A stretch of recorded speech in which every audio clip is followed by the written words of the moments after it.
Ein af nýjungunum sem komin í Teams að fjarlæga bakgrunnshljóð sem á að gera allt tal skýrara á fundum og þessar stillingar finnum við hér uppi, ef við förum hérna upp í akkántin okkar og veljum hér settings, að þá getum við fundið hér undir devices eitthvað sem kallast noise suppression og hér segir hann bara að það hægt að þjappa hljóðinu saman, bakgrunnshljóðinu, öllum háaða sem að trufla hljóðið, þannig að það á að vera miklu skýrara allt tal.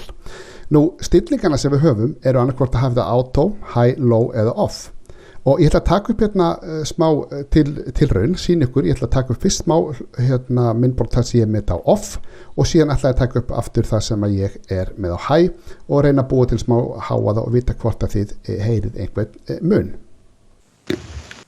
Jæja, ég kom að fund með sjálfur mér. Ég er hérna í fartölunum minni með heyrnarsett og hljóðnema hérna við. Nú slökkt ég á bakgrunnshljóðunum, það er engin þjöppun, þetta sem kallast noise suppression, ég slökkti á því, þannig þá ætti hljóðið að vera eðlilegt, það er að segja, þegar ég tek þennan upp þennan hérna kexpakka og ég byrja að vera með læti, þá ættum við að heyra í því og það ætti að trufla hljóðið. Nú skulum við gera pásu og ég ætla að pröfa að kveikja og setja á high og vita hvort að það tekst að fjarlæga þennan háaða í kexpakkanum. Jæja, ég er komin aftur. Nú setti ég stillinguna á high og ég ætla að pröfa að vera aftur með hljóðið hér í kexpakkanum og við skulum aðtöku hvort að þið heyrið einhvern mun. Jæja.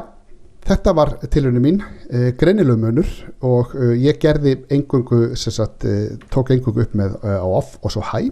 Þið getið gert tilraunir með að hafa þetta á low og á auto og sjá hvað hentar ykkur best. Mér finnst mjög fínt að hafa þetta á high þegar ég er að tala á einhverju fundi, en hins vegar stendur hér að ef þú vilt með einhverja tónlist eða eitthvað undir vill láta hana heyrast, þá verður að hafa þetta á low.